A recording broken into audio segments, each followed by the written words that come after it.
Hello, welcome to CGTN. Live from Beijing, I'm Pan Zheng. This is our special coverage on Chinese leader Xi Jinping's state visit to Vietnam. Xi Jinping is on the second and final day of the trip to Hanoi. He has met with Vietnamese leaders, including the President, Prime Minister, and Chairman of the National Assembly. Following a meeting with Nguyen Phu Trong, General Secretary of the Communist Party of Vietnam Central Committee, China and Vietnam announced to elevate their ties and vow to build a community with a shared future that carries strategic significance. Xi Jinping is visiting Vietnam in the capacity of General Secretary of the Communist Party of China Central Committee and Chinese President. He will soon meet Vietnamese and Chinese youth groups and friendly personages who have contributed greatly to the enhancing of the Chinese-Vietnamese friendship. People-to-people exchanges between China and Vietnam have remained close over the years. Since COVID-19 control measures were lifted, the border region in southwest China has welcomed a soaring number of tourists from its neighbor. Yang Jinghao finds out from a border city how close the exchanges between the two peoples are. For Nguyen, going abroad is something ordinary and easy. Living in Vietnam's Lao Cai, she often walks to southwest China's Hekou County in the late afternoon for another job. Her performance at a local restaurant is well received. I've been working here for 10 years. I love this job because my boss and colleagues respect me and the customers are generally friendly and passionate. The singer says at the beginning of the year, when Hekou Port was just reopened, it took several hours to pass through related formalities.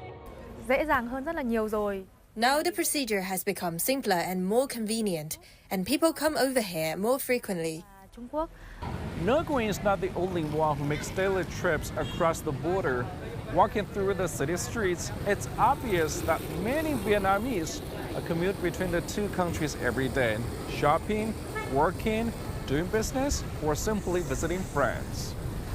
第二批主题教育活动开展以来 We've increased 8 manual inspection channels and arranged more officers. Now we receive an average of 16,000 people every day. So far, the number of passengers existing or entering the port this year has exceeded 3 million. 服务的出入境旅客已经突破了300万人。 Local resident Luo Jingwen runs a shop selling various goods from both countries. She says she frequently travels to Vietnam to bring back trendy things of the country. The Vietnamese coffee is among the most sought after, and I will send customers postcards about the country when they buy it. Handicrafts like a coaster is also popular. Luo believes that products are an important medium for cultural exchanges. As for Nguyen, she hopes there will be more cultural activities between the two sides to promote better understanding. The growing interest of young people from both countries in each other's culture is evident from her performance of Chinese songs.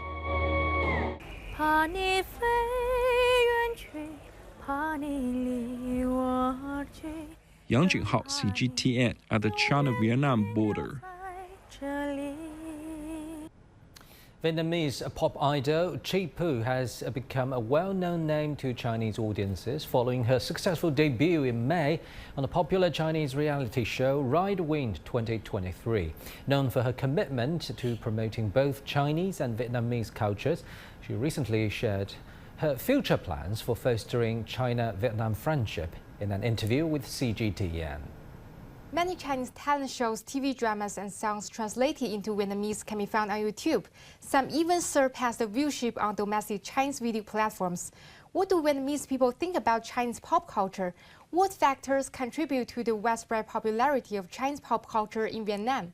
I think the first factor is the audience themselves. Like my grandparents or my parents' generation, they also know a lot of Chinese actors and singers through many popular dramas or songs. And for the young generation, they also watch a lot of dramas and listens to Chinese songs to support their idols. So I think as an entertainer like me, I want to enjoy Chinese masterpiece because I want to learn more about Chinese pop culture and to know more about the technologies for their performance. Looking ahead, what plans do you have to continue promoting Sino-Vietnamese friendship and culture? I am working hard every day, not just for myself, but I believe that every artist are born with a mission to bring something beautiful to life and to delight our audience. So that's why I wish that in the future, the relationship between China and Vietnam can develop further. And as an artist like me, we can have more opportunities to go to each other countries to perform, to exchange culture, and to participate in each other country reality show and movies. Now, for more insight, we're joined in the studio by Professor Zhang Gong from University of International Business and Economics. Thank you very much for joining us, Professor. So we've just watched this brilliant story of a Vietnamese singer gaining success in China too. Now, if we talk about people-to-people exchanges, let's expand the scope a little bit. I know you work in higher education, as your title entails, right? And you travel around the world, and you also educate foreign students. How important is people-to-people exchanges, cultural exchanges in diplomacy and bilateral ties? I think it's absolutely very important because people-to-people exchanges lay the foundation for a better relationship between two countries. With more exchanges, people tend to have a better understanding of the other side, of other culture, of other people. And I think, especially, you mentioned higher education. I think there are a lot of room for cooperation between the two countries. I think overall in the last few decades, probably China's public attention towards a neighboring country like Vietnam or other Southeast Asia countries has been probably a little bit less than compared to attention to the Western cultures, European cultures, for example. And I think it's about time to come back to Asia. And I think there's a lot of room for growth in that area. I think in higher education, for example, I know many Vietnamese students are very interested in coming to Chinese universities, coming to my university, UIBE, and we certainly open arms to welcome everyone. So what kind of measures are you expecting in this particular regard? You just mentioned that many Vietnamese students have shown their interest studying in your university. Have you ever talked to them personally or communicated with them? Well, first of all, let me say that my university, UIB, has a department dedicated to Vietnamese language education. So, that's very, very good news. That's a given. Yeah, that's a given. Yeah. I think what's very significant here is that in the article published by President Xi in that most popular newspaper in Vietnam, he actually said about, he provided a couple of interpretations about this concept called community of shared future between China and Vietnam with strategic significance. One of which he said talk about people-to-people exchanges, right? And he said we should put in more efforts into this, putting more input into this, and I think it's quite clear to me that what President Xi is saying is that we should put more resources, at least from China's perspective, in promoting people-to-people exchanges between China and Vietnam. And this is something that I think everybody should be doing. In particular, I think my university, UIP, I hope that we can put some resources aside to maybe attract Vietnamese students to come to China, and also Chinese students, our own students, going to Vietnam as well.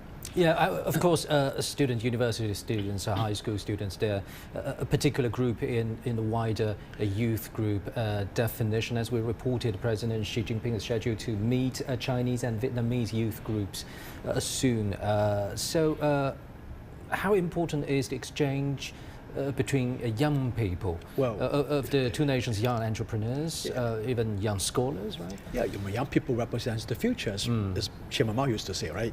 So certainly, have a better understanding between the two peoples, especially young people, is extremely important. I think, they represent the future. They they are the future leaders in our relationship. They are the business leaders in the future, right? So I think it's important for them to understand each other, to know each other's language, culture, social aspects, and they should visit more. I think especially tourists from China going to Vietnam, I know it's getting more and more popular, but I think this is something that our government should really encourage.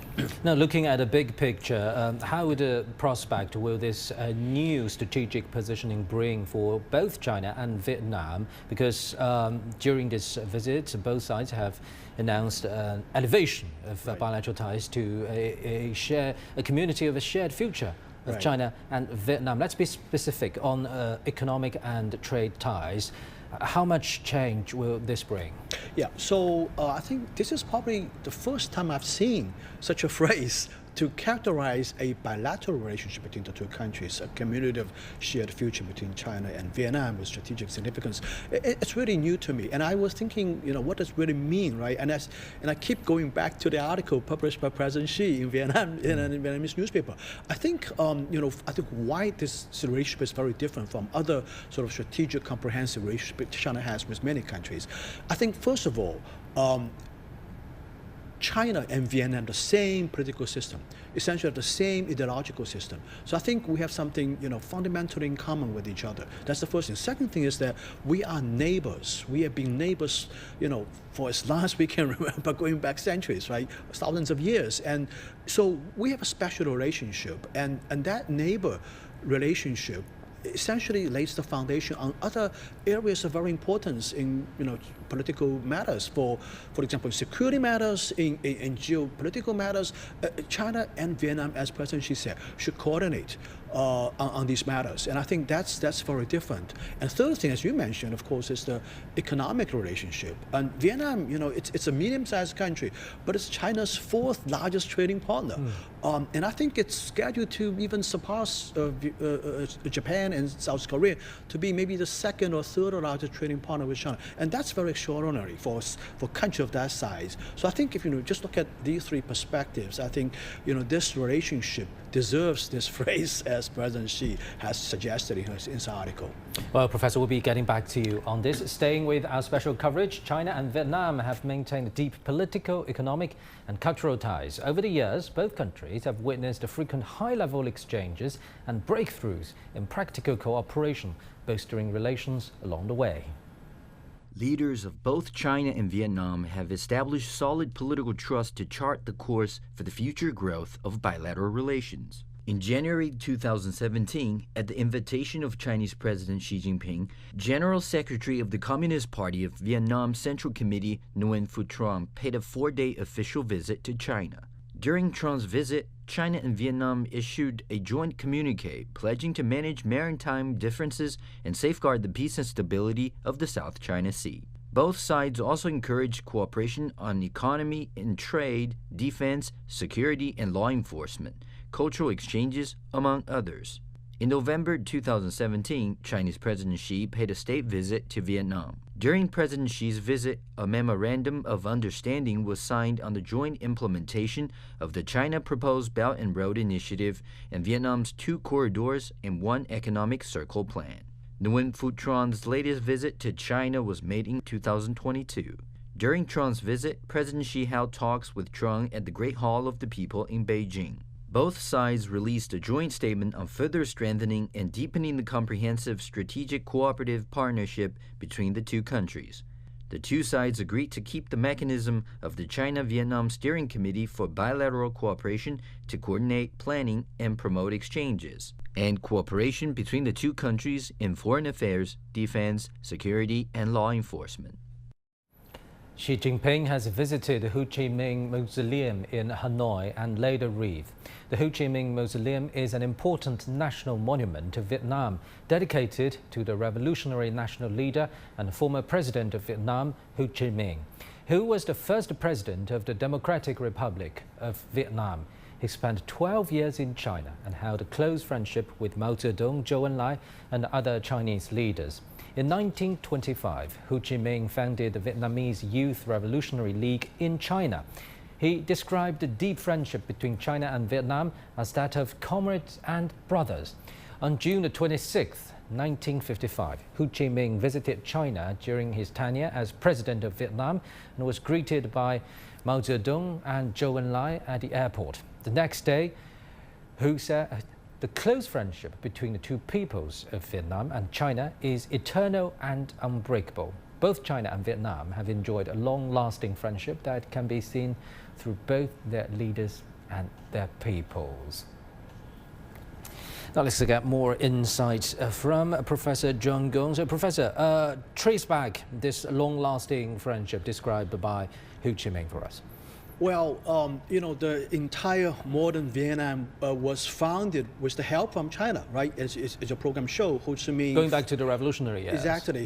This is a revolution of independence, basically, from the colonial rule by the French first, and later on by, invasion or control by the Americans. And I think the founding of this republic was indispensable with the help from China.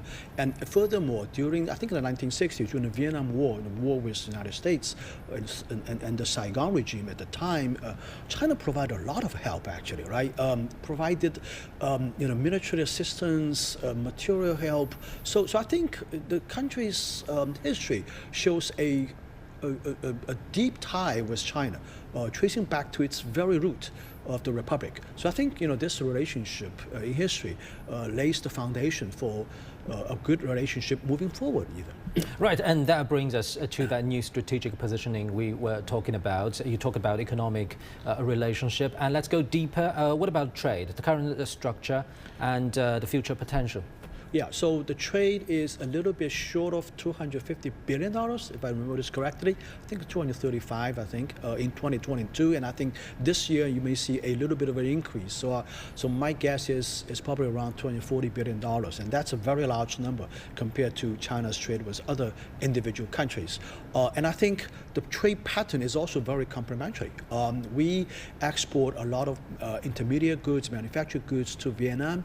Vietnam also exports back a lot of agricultural products, for example, fruits, vegetables, and other agricultural products. And this relationship has been working very well. And I think with more investment, foreign direct investment from China into Vietnam, as China is going through industrial structural upgrade, some of the low-end, labor-intensive manufacturings are going to Vietnam. I think this trade relationship is only going to go up, in my view, because this trade relationship will just follow up with the investments. And I think, as Vietnam's economy develops, Vietnam is rapidly becoming a sort of a industrialized country. I mean, it's industrial base, its manufacturing base keeps expanding with investments not just from China, from other foreign companies, Western companies, American companies. And I think the economic growth in Vietnam is going to keep growing. The middle class in Vietnam is going to keep expanding, which means its demand for products, especially manufactured products, for things like motorcycles, even cars, will keep increasing as well.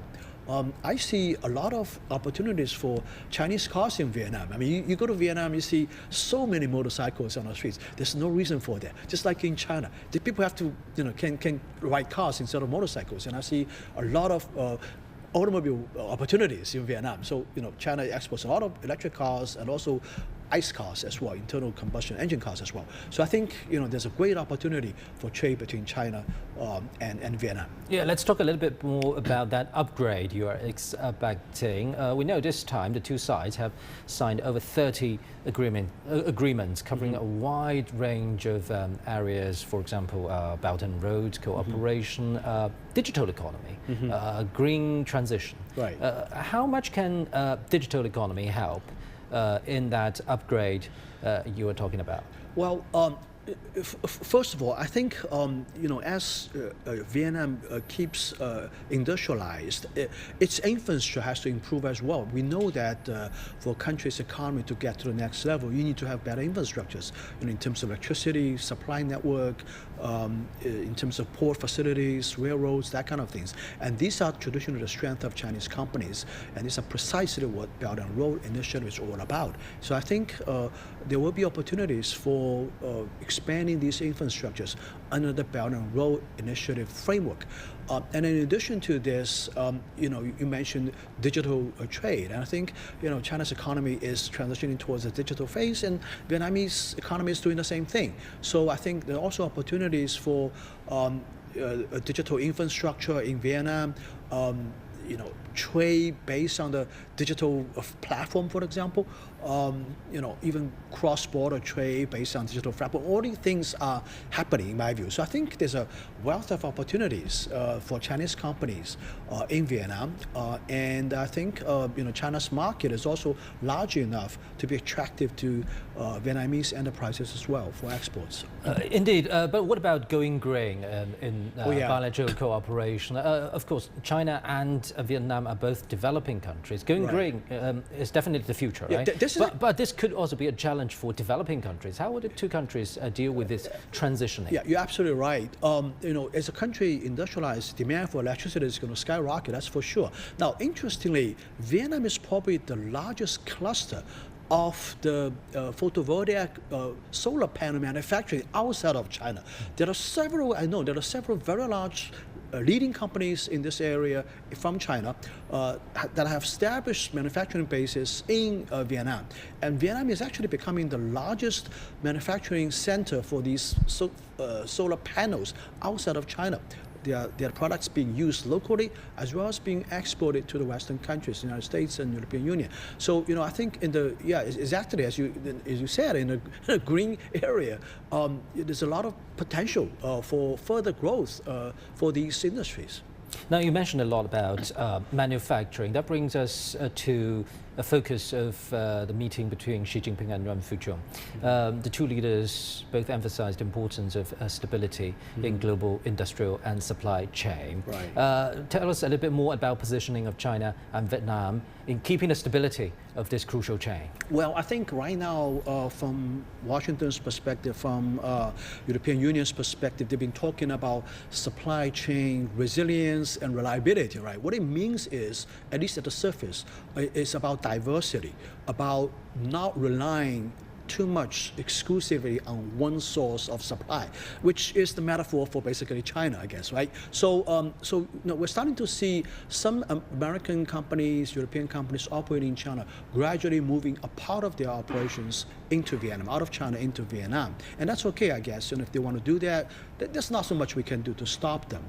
Now, when they do that, there will be also other companies in their supply chain. Some of them are Chinese companies moving as well, actually, right? So, these companies are moving into Vietnam. So that's the reason why all of a sudden Vietnam is seeing a lot of investment, and there's a shortage of labor actually for manufacturing sectors. So this is happening. I think from China's perspective, it's okay with us as long as this kind of a migration, in my view, is not coerced. It's now let's cross live to Hanoi. You're watching live footage from the Vietnamese capital. Xi Jinping and Nguyen Phu Trong, General Secretary of the Communist Party of Vietnam Central Committee, is now meeting with youth delegates and friendly personages from both countries. Again, this is live footage from Hanoi. The two countries' leaders are meeting youth groups and friendly personages from both sides. Around 200 representatives from Vietnam and 100 from China are there to meet with the leaders. This is a live footage from Hanoi. Chinese leader Xi Jinping is on state visit to Vietnam. He's visiting there in the capacity of the General Secretary of the CPC Central Committee and Chinese President. Now, as we reported earlier, China and Vietnam share traditional friendship featuring comrade plus brotherhood. And this friendship was inspired by common visions, convictions, and empathy. As socialist countries and friendly neighbors, the two countries have witnessed over 7 decades of diplomatic ties with close bonds between the two peoples. And during his meeting with Nguyen Phu Trong on Tuesday, Xi Jinping said China and Vietnam have supported each other in their respective struggles for national independence and liberation. He said through joint efforts, China-Vietnam ties will enter a new stage with stronger popular support. He called for enhanced people-to-people exchanges and further bilateral cooperation in agriculture, education, healthcare, and other areas concerning people's livelihood. He also pointed to the need of enhancing the two people's understanding of a China-Vietnam community with a shared future. And that brings special significance to this event we're witnessing now. This is happening in the Vietnamese capital. Xi Jinping and Nguyen Phu Trong, General Secretary of the Communist Party of Vietnam Central Committee, are meeting with youth delegates and friendly personages from both sides. You can see some of the media personnel and participants are entering the venue, and this event is about to start very soon in the Vietnamese capital. And talking about peoples of China and Vietnam, they're getting closer through friendly exchanges. Travels between the two sides quickly rebounded this year. An official figure suggested that from January to October, Chinese tourists made more than 1.3 million visits to Vietnam. So, Professor, bring us more insight into this, and this event is particularly dedicated to the exchanges of youth groups, building friendly ties. As earlier you mentioned, young people are the future. Right? It's a very touch and moving scene, in my view. When we have young people, young leaders of respectively two countries sitting in one room, listening to their leaders. I mean, this is very rare, in my view, in international diplomacy. And I think it really speaks volume for the future relationship between the two countries. It's really driven by the young people. And I think, in our generation, we have seen the relationship with Vietnam going up and down. But I think in the future, I think it's going to be an entirely different world, especially these young people. And from the size and scale of this event, we can also tell the importance the two countries' leaderships attach to this exchange you just mentioned. And as the information we gathered, around 200 representatives from Vietnam and 100 from China are attending this event. So obviously it's a two-way street. It's not only meeting with Vietnamese youth, right? When these young people, they are the future leaders of the two countries. They might be diplomats in the future. I think it's very good for them to know each other right now. Oh, now they're taking a group picture, right? Yeah. Yeah, keeping the memory alive. I'm pretty sure they will exchange maybe WeChat addresses. They keep connected, and it's going to be a lifelong relationship. So it's good to see these young people, the future leaders of the two countries, getting together to know each other at such early age and develop a relationship into the future. Indeed, and earlier we also reported some figures regarding cross-boundary travel. And earlier you said that the potential is not fully unleashed at this particular moment, and you're looking forward to a greater potential, right? No, of course not. I think if you just go to Ctrip, for example, the most popular tourism websites. I think you look at the advertisements at the front page for foreign tours. I think it's mostly Southeast Asia countries, Malaysia, Thailand, for example, right? Not so much Vietnam. And I think there should be more promotion for people to visit Vietnam. And also, one thing I want to say is that I'm hoping for a railroad connection between Guangxi province and Vietnam, just like what happened between Yunnan province and Laos. The railway from Kunming to Vientiane, in the capital city of Laos, and that railroad, high-speed railway, just greatly facilitates travels between the two sides and make the Chinese tourists visiting the country a lot easier. And I'm hoping that will happen someday between Vietnam and China as well. Yeah, and that will be a strategic project that takes a lot of political trust and confidence building, right? And these young people could contribute to this effort in the future, right? I think a program mentioned 2 corridors and one, I think it's a circle, right? That's the strategic plan for development between the two countries. And I think one corridor certainly can be from Hanoi to the capital city in Guangxi, Nanning. There should be a railway, there should be a high-speed railway to connect the two capitals, to make the travels a lot easier, make the travel seamless border crossing a lot easier. And that brings us to the status quo of trade. Is it mainly conducting by land and maritime freight? Well, this is the news just coming out today, I think, today or yesterday. Right. There's a railway, there's a train, cargo train going from Xi'an, city of Xi'an, to Hanoi. So I think, right now there is a railway connection, somewhat like the China-European railway, right? It plays an important role, extremely important role for transporting cargo between China and Europe. And it appears this is happening right now between Vietnam and China. There's a railway transporting cargo a lot easier, and I hope the same thing could happen to the passenger traffic as well. Oh, right. And since you mentioned Xi'an, that's also the starting point of the ancient Silk Road, and now is a key hub for Belt and Road cooperation. And having said that, China and Vietnam have also emphasized this time that the two sides will enhance their cooperation on the multilateral platforms, such as the Belt and Road Initiative, and of course RCEP, Regional Comprehensive Economic Partnership, which currently is the world's largest free trade zone, right? Right. Yeah, so how would the two countries work together under a multilateral umbrella? Yeah, so RCEP really benefits the ASEAN countries and China in a trade realm. And we often say, ASEAN today is China's largest trading partner, right? But ASEAN is not a country. ASEAN is a block of 10 countries. But if you break the statistics down, what is ASEAN? The largest portion of ASEAN in terms of trade with China is actually Vietnam. So, trade between China and Vietnam is extremely important. And I think also, again, I refer to this article by President Xi. Also, he mentioned that China and Vietnam should coordinate on multilateral issues in multilateral platforms. So I think this is a message that's very important, that the two countries need to coordinate their policies at these multilateral forums, as you mentioned, these international organizations. I want to see that happen as well. Right, Professor, we'll be getting back to you on this. Continue our coverage. Vietnam spends 6% of its GDP on infrastructure, making it the leading country in ASEAN for infrastructure investment. However, some experts maintain that the country has a gap between its current infrastructure and its aspirations of being a fast-growing economy.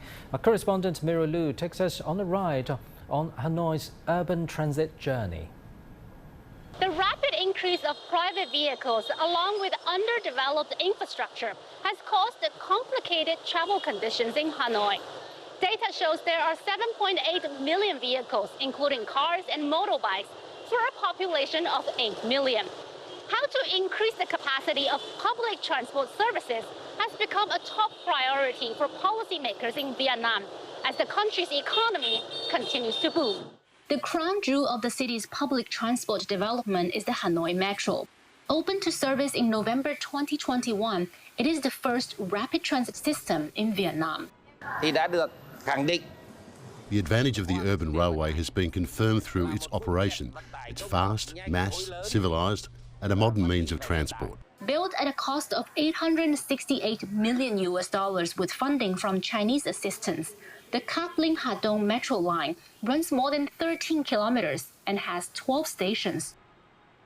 The system will eventually consist of 8 lines with a total length of 318 kilometers.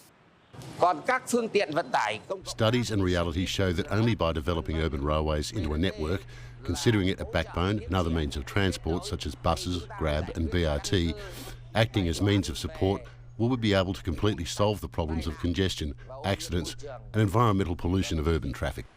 Experts believe Vietnam's future economic growth will depend on its infrastructure, and they don't need to look far for inspiration. China have done a great job in urbanization, especially developing their transit, public transit in their, every city. I think 47 cities in China have developed a great metro system.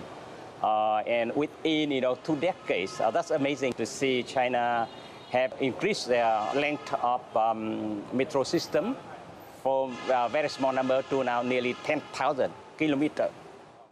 Professor Wu says infrastructure building will have a direct economic impact.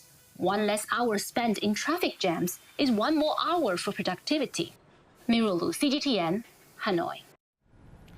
Now let's take a look at Vietnam's food exports. Data shows that in the first 10 months this year, Vietnam's fruit and vegetable exports reached $4.9 billion. That marks a 78% annual hike. Among the export destinations, China continues to hold the largest market share, accounting for 66% of Vietnamese fruit and vegetable exports. Olivia He took a trip to a Chinese supermarket in search of Vietnamese food products. Hello everyone, it's Olivia here. Today I'm going to take on a challenge in this supermarket. I'm going to see if I can successfully fill my shopping trolley with our Vietnamese food. Let's go check it out.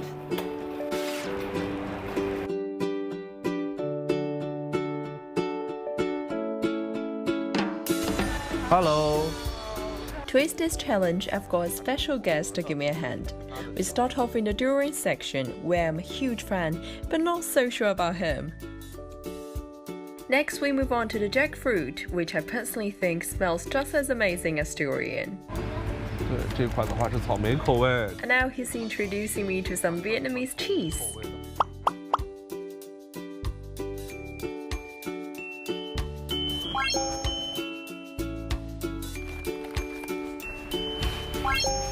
After filling my trolley, I can't wait to try out this food and discover the stories behind them.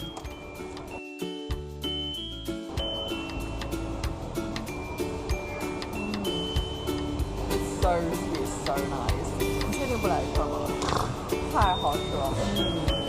So I heard that durian is typically imported from Thailand, and I'm curious why the ones at Hema are from Vietnam. Durian is one unique fruit that you can only get in certain seasons. So what we do is we really pick the best spot to import it from depending on the time of the year. And this year, we've gone ahead and set up a whole base in Vietnam just so we can make sure our customers get that fresh durian fix even during this specific season. In the first 6 months of 2023, Vietnam's durian exports reached $876 million, marking an 18 times increase compared to the same period last year. Notably, approximately $835 million worth of durians were exported to China. I believe that with ongoing policy support and improvement of the supply chain, a greater variety of high-quality Vietnamese fruits and unique foods will be introduced to domestic consumers in the future. Well, Professor, that durian looks really nice, doesn't it? Anyway, let's look at the big picture. So I still need to dig deeper into the trade structure. Of course, Vietnam exports a lot of food to China, and China exports, as you mentioned, more value-added products. But eventually, take a historical look in the development of a particular developing nation. Eventually, they need to upgrade their export structure, right? So when this day comes, how will the two sides coordinate their bilateral trade? Well, it is going to be a classic example of labor division and division of comparative advantages. I think, if you think about today's relationship between China and Vietnam, it reminiscent to me of the the relationship between China and the United States in the early, late, middle 1990s. We see a lot of American direct investment into China, and China manufacture things. A lot of things have been sold here. Some of them shipped back to the United States. And I think probably the same thing would happen in that direction as well. I would imagine to see more and more Vietnamese manufactured exports into China into the future. Not just going to be just agriculture products, but manufactured products as well. And on the other hand, you see more high-end manufactured intermediate goods being shipped into Vietnam from China, and also equipment, electronic equipment, and also high-end manufactured products like cars, like handsets, for example, being shipped to Vietnam. And this is I think this relationship is a healthy relationship, and in a way, I think we're seeing a sort of a regional economic integration, certainly sort of China-centered economic integration between China and Vietnam. And this is, it's the ballast, economic ballast for the two countries' bilateral relationship. So I think, we're probably moving towards that direction. It's going to take some few more years for that to happen.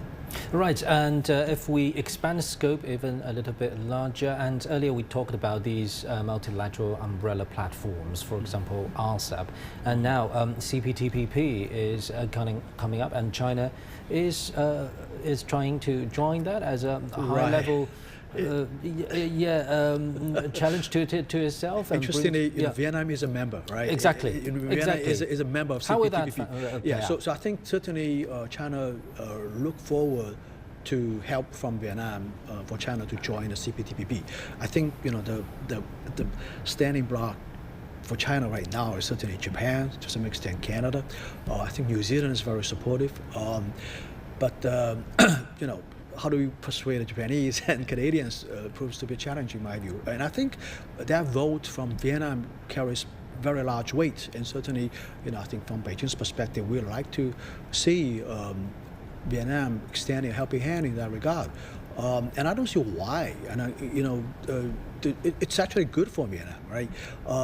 When you have these high-level, very high bar opening up conditions imposed on China as a precondition for joining the CPTPP. As China keeps opening up, keeps reform its domestic environments, and I think it's actually good for Vietnamese exports to China. So I think it's indeed in Vietnamese national interest to advocate for China to join the CPTPP.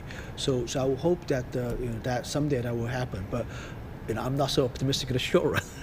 Right, of course. In any trade, it's a two-way street, right? You buy, you sell, and vice versa. And one of the key priorities for China in the upcoming year in its economic work is to improve the high-level opening up. Right. And the central leadership has made it very clear that this will bring opportunities to the whole world. So what opportunities can China offer in its bid to build high-quality development, opening up, and eventually Chinese modernization to Southeast Asian countries?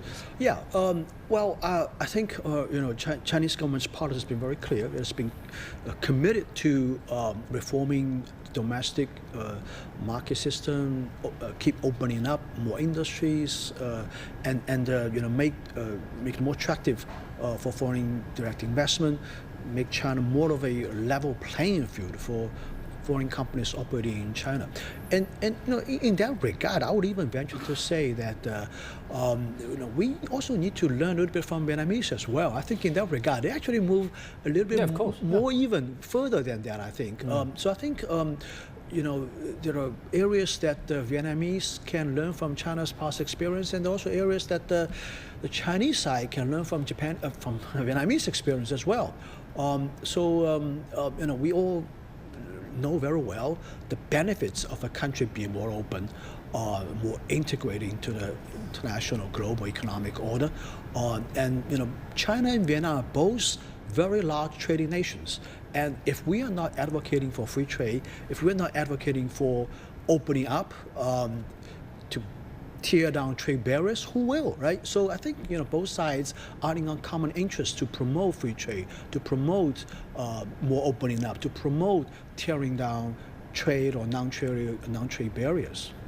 Thank you very much, Professor John Gong there. Staying with our coverage, Xi Jinping is visiting Vietnam in the capacity of General Secretary of the Communist Party of China Central Committee, and Chinese President is now meeting Vietnamese and Chinese youth groups and friendly personages who have contributed greatly to the enhancing of China-Vietnam friendship. And for more on that, let's cross live to our correspondent Miro Lu, joining us now from right outside the venue. Miro, bring us up to date. Hello, Panda. Well, I'm not exactly right outside of the venue. I'm not too far away because where President Xi is, there's a heightened security. Yesterday, we were trying to get close to his hotel as well, but 1 kilometer away, there was already roadblock. and the Vietnamese, to show their respect and welcome, they blocked the roads for a good 20 minutes to clear the highway for President Xi's car to come out. But yeah, as I said, ahead of President Xi's visit, there had been lots of anticipation, and he surely didn't disappoint. She wrote an open letter published on the local media to the Vietnamese people directly before his arrival, saying that visiting Vietnam is like visiting a neighbor or a relative. And you know, we Chinese people don't visit relatives without empty hands. Indeed, on the first day of the state visit, President Xi and his Vietnamese counterpart witnessed a signing of 36 agreements for cooperation in many fields, including trade and investment, security, and railway development. The Vietnamese party leader hailed the visit as an important historical milestone that will push the two parties and two countries' relations to unprecedented heights. He said that Vietnam regards developing its relations with China as a foremost priority and a strategic choice. The sentiment we get on the ground here in Vietnam is definitely that Vietnamese business, Vietnamese people value and care deeply about China's friendship. China, of course, is Vietnam's largest trading partner for 20 consecutive years. And Vietnam, on the other hand, is China's largest trading partner in ASEAN. This week, we spoke to a fruit trader who exports fruits to China for 25 years. She said that she obviously saw that the tremendous growth of demand from Chinese consumers. For example, durian, Vietnam exported close to $2 billion of durian to China just last year. We also spoke to Chinese companies that set up shop here in Vietnam, because Vietnam is being super hyped these days on the international media headlines, being this like big supply chain, being this China plus one, China plus two strategy. What we found on the ground is not only multinationals come here and set up shop, a lot of Chinese companies are also here. So President Xi's visit definitely is welcomed by people from all walks of life. They all want to benefit from a better China and Vietnam relationship. Thank you very much, our correspondent Mira Liu in Hanoi. And that's it for this special coverage on CGTN. I'm Pandeng in Beijing. Stay tuned.